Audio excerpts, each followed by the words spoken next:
Video শুরুতেই অনেক অনেক ওয়েলকাম আর অনেক অনেক ধন্যবাদ এই চ্যানেলটা ভিজিট করার জন্য। শুরুতেই দেখো ঘরে একদমই অগোছালো অবস্থা। রিধান তো বেরিয়ে গিয়েছে সেই কখন, অনেকটাই বেলা হয়ে গিয়েছে, এখনো কিন্তু সেভাবে কোনো কাজ হয়নি। এই দেখো বেড টেড যেরকম ছিল, কারণ অনেকটাই শরীরটা খারাপ। আর মাথাতে কালকে অয়েল লাগিয়েছিলাম, প্রচন্ড মাথায় এত যন্ত্রণা হচ্ছিল সন্ধ্যের থেকে। তো তারপর অয়েলটা লাগিয়ে এই হেয়ার মাস্কটা ইউজ করেছিলাম। এটা ইউজ করার পর একটা সুবিধা কি, হেয়ারের জন্য তো ভালোই, আর চুলটা দেখলাম এদিক ওদিক কম পড়ছে। এমনিতে অয়েলটা ইউজ করার পর দেখছি হেয়ার ফলটা কম হচ্ছে। আর তারপর একটা দুটো যে চুল সেটাও দেখলাম সব কিছুই এর মধ্যেই রয়ে যাচ্ছে। তো সেদিক থেকে সুবিধা।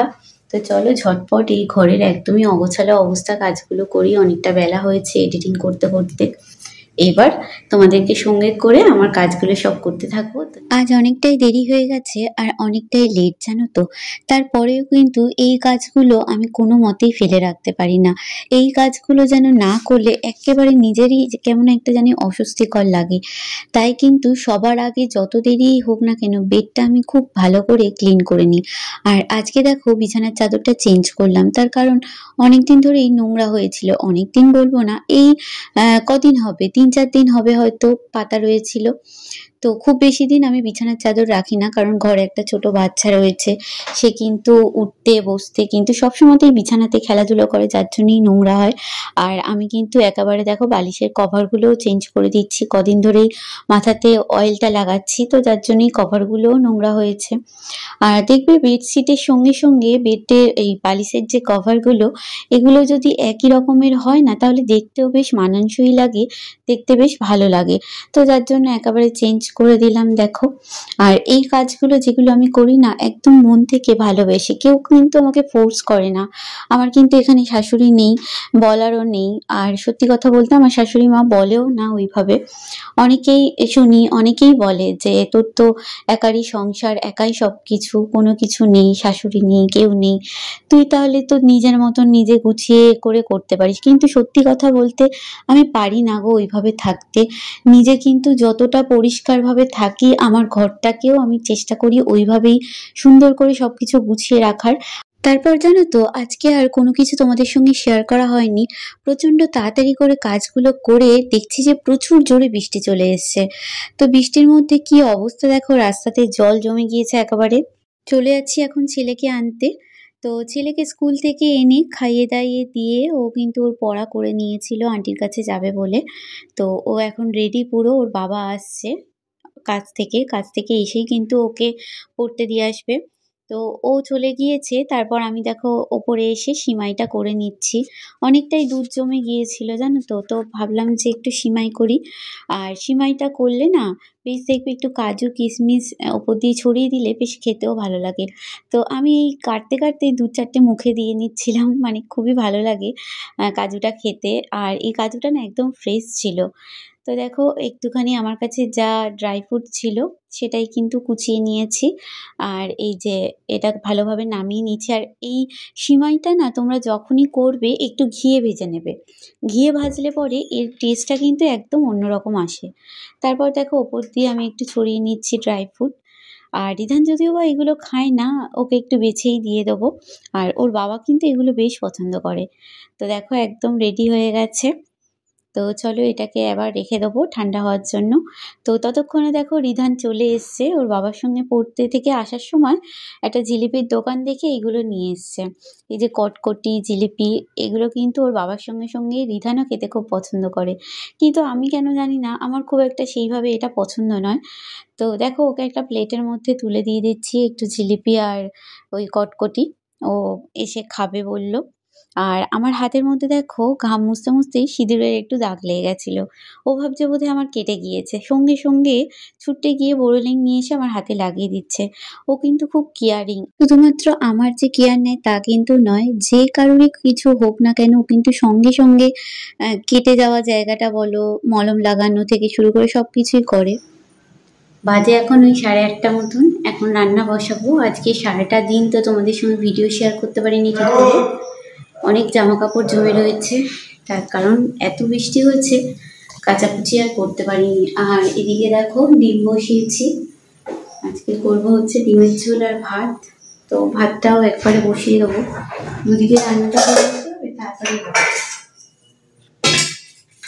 ওই জন্য একটু তাড়াতাড়ি বসিয়ে দেবো। চলো চালটা বের করে নেবো, ডিমটা ওদিকে ততক্ষণ সিদ্ধ হচ্ছে। তো চালটা চলো বের করে নিই। আমি না দু জায়গায় করে চাল রেখেছি, একটা ওপাশে রয়েছে একটা এপাশে রয়েছে। তো এই যে চালের ড্রাম, আমার বাটি,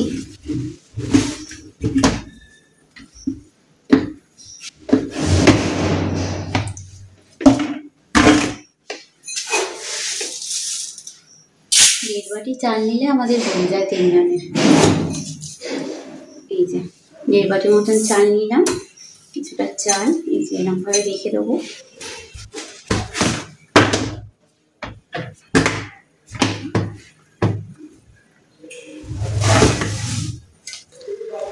এই যে এই চালে আমাদের হয়ে যায় কিন্তু তিনজনের।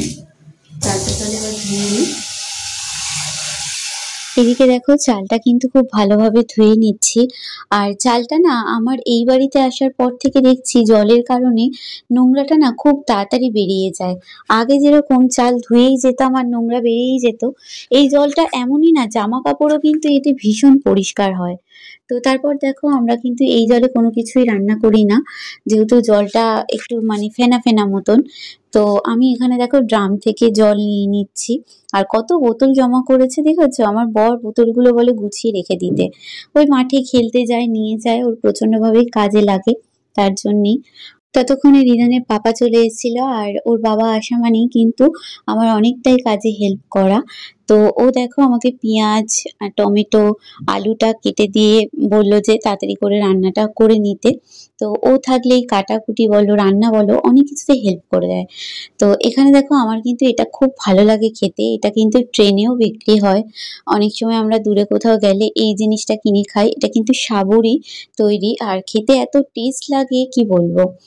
তো এখানে দেখো জিলিপিটা বললো যে নরম হয়ে যাবে, একটা কন্টেনারে ঢেলে রাখতে, ওই জন্যই আমি এই কন্টেনারটার মধ্যে ঢেলে রাখছি।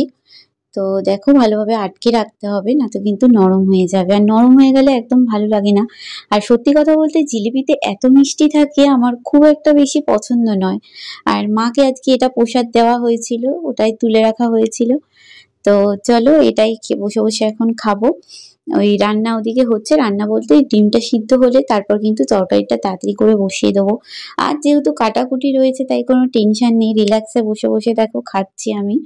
তো খেতে খেতে সবগুলোই শেষ হয়ে গিয়েছে, আমি বলছিলাম যে আর একটা কেন আনলি না, তো বললো বাড়ির কাছেই তো দোকানটা, আমি পরের দিন আবার এনে দেবো। আর দেখো এদিকে আমার কিন্তু ডিমটা সিদ্ধ হয়ে গিয়েছে, ডিমটা কিন্তু খুব ভালোভাবে সিদ্ধ করে নিয়েছি।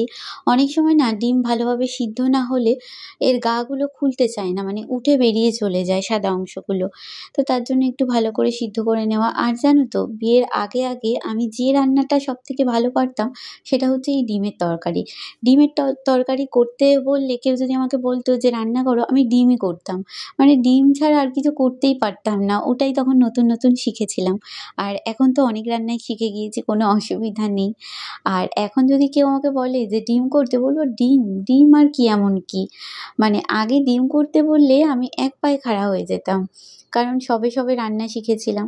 তো দেখো ডিমগুলো ছাড়িয়ে নিয়েছি, আর খোসাগুলো কিন্তু আমি আলাদা করে দিচ্ছি, না তো বেসিনের মধ্যে নোংরা জমে যাবে। তো হাতের কাছে সব কিছু দেখো গুছিয়ে নিচ্ছি। আর এই যে আধখানা টমেটোটা, এটা কিন্তু সুন্দর করে ফ্রিজে রেখে দিচ্ছি যাতে নষ্ট না হয়ে যায়। ততক্ষণে দেখো ভাতটা ফুটছে, আর এই ভাতটা না অনেকটা সময় লাগে, যার জন্য ওটা আস্তে আস্তে হবে বলে দেখো ওই পারের যে ছোট গ্যাসটা ওটা কিন্তু ছোট, আস্তে আস্তে ধরে, ছোট ওভেন আর কি। তো ওটার মধ্যে দিলাম, আর এই বড়টার দিকে আমি রান্নাটা করে নেবো, তাহলে আমার তাড়াতাড়ি হয়ে যাবে। আর আমি এখানে দেখো তেল দিয়ে নিচ্ছি। প্রথমে এই কড়াটাকে খুব ভালো করে গরম করে নিয়েছি। অনেক সময় দেখবে কড়ার গায়ে না লেগে যায়, বা অনেকের কড়া ঠিক মতন মাজা না থাকলে অনেক সময় লেগে যায়। তো আমি তো খুব ভালো করে কড়া পরিষ্কার করি, কড়া না পরিষ্কার থাকলে আমার রান্না করতেই কি জানি ইচ্ছা করে না। তো দেখো ডিমগুলোকে ভালোভাবে লাল লাল করে ভেজে নিচ্ছি, আর খুব বেশি ভাজলে কিন্তু ডিমটা আবার কেমন সেই কি বলবো রাবার টাইপের হয়ে যায়। তো খুব বেশি ভাজি না, একটু লালচে হয়ে গেলেই তুলে নিই। আলুটাকেও কিন্তু ভেজে নেব। আর ডিম রান্নাটা তো খুবই ইজি, তোমরা তো পারবেই, এটা তোমরা সবাই জানো। তাও আমি তোমাদের সঙ্গে একবার করে শেয়ার করে নিচ্ছি আমি যেইভাবে করি। তারপর দেখো টমেটোটা দিয়ে দিয়েছি, আর এরপর আদা রসুন পেস্টটা দিয়ে দিলাম পরিমাণ মতন। তারপর এই যে মশলাটা দেওয়ার সময় দেখলাম যে লঙ্কার গুঁড়োটা শেষ হয়ে গেছে। তো আমাদের না এখানে এই বাজারের মধ্যে সেরকম কিছু একটা পাওয়া যায় না, তো যার জন্য সমস্ত কিছু আমি গুছিয়ে রেখে দিই আগে থেকে। তোমরা তো দেখেছই সব সময়তেই আমাদের বাজারে কিছু না কিছু দরকারে যেতে হয়, তো তখনই একেবারে বেশি করে আমি আনি যাতে আমাকে আর বাইরে যেতে না হয়। আর এই মুহূর্তে এই এত রাত্রে কোথায় আর যাবো বলো, এখানে দোকানও খুব তাড়াতাড়ি বন্ধ হয়ে যায়। তো যার জন্যে অনেকটাই গ্রাম্য পরিবেশ, একদম সন্ধ্যের পর খুব বেশিক্ষণ এখানে দোকানপাট খোলা থাকে না আর কি। আমাদের আগে যেখানে থাকতাম সেখানে কি হতো, অনেক রাত পর্যন্ত পাওয়া যেত সব কিছু, কিন্তু এখানে না সন্ধে হয়ে যাওয়া মানেই মানে খুব বেশিক্ষণ আর দোকান খোলা থাকবে না, ওই বড়জোর 9টা, তারপর আর কিচ্ছু খোলা পাবে না। তো দেখো ভাতটাও হয়ে গিয়েছে, ভাতটা কিন্তু সুন্দর ঝরঝরে হয়েছে। তো এরপর দেখো যে বাসনগুলো পড়েছিল সেই বাসনগুলো কিন্তু সব ধুয়ে মেজে পরিষ্কার করে রাখবো। রান্নাঘর সে যত রাতই হোক না কেন আমি কিন্তু সব সময়তেই চেষ্টা করি পরিষ্কার করে রাখার, কারণ রান্নাঘরটা এমনই একটা জিনিস না যেখান থেকে তোমাদের শরীর স্বাস্থ্য সমস্ত কিছু ভালো থাকবে। আর রান্নাঘরটা সবসময় ক্লিন রাখতে হয় এই কারণেই, কিন্তু এখানে কিন্তু মা লক্ষ্মীর বাস, আমি এটুকুনি আমি শুনেছি। তো আর সত্যি কথা বলতে কি বলতো, আমি না একদম নোংরা করে চলে যেতে পারি না। রান্নাঘরটা ক্লিন থাকলেও মানে কি আমার, চলো যে রান্নাঘরটা পরিষ্কার আছে পরের দিনের কাজটাও ইজি হয়ে যাবে, রান্নাঘরে পরিষ্কার থাকবে না, পোকামাকড় আরশোলা বলো এগুলো হবে না।